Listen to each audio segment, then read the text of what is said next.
Ate sa kuan, number 3. 5 years ago, Carlo was 3 times as old as Mark. Today, their ages add up to 46. What are their ages? So, number 3. Solusyon. So, let x yapon. Mag-start juga let x ug y. Kaya duha ra man ni ka kuan. So, ang atong x ani is Carlo. Carlo age. Then, y na to is Mark. Okay? Now, first equation na to ani 5 years ago.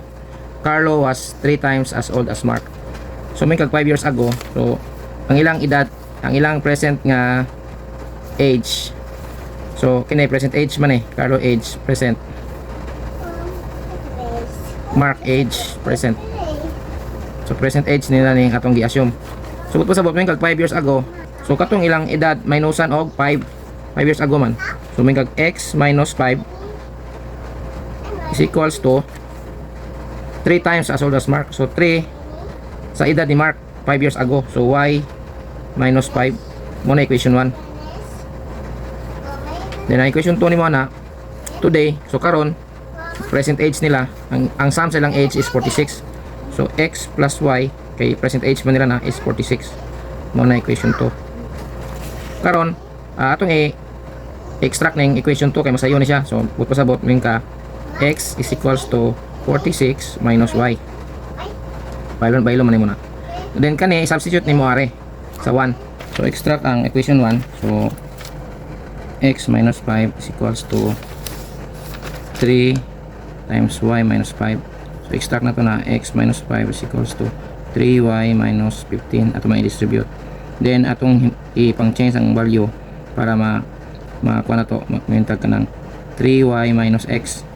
Kaya bali man ang x are. Then equals 15 minus 5. So 3y minus x is equals to 10. So dire na natay relationship sa y ug x. Karon atong i-substitute tong substitute ning kani equation 2. So substitute equation 2. So may mo kang 3y minus katong x nga 46 minus y. 46 minus y equals to 10. Itabuan na 3y minus 46 plus y. Okay, distribute mo na equals to 10. So may mo ng 3y plus y is equals to 10 plus 46. Bali na dito 3y plus y is 4y is equals to 56. So y is equals to 15, 14 ito leave ito 56 16 is 4 14. So 14 ang y.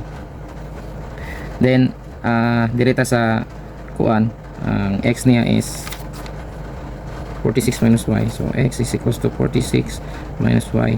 So x is equals to 46 minus 14. So x will be 32. Okay.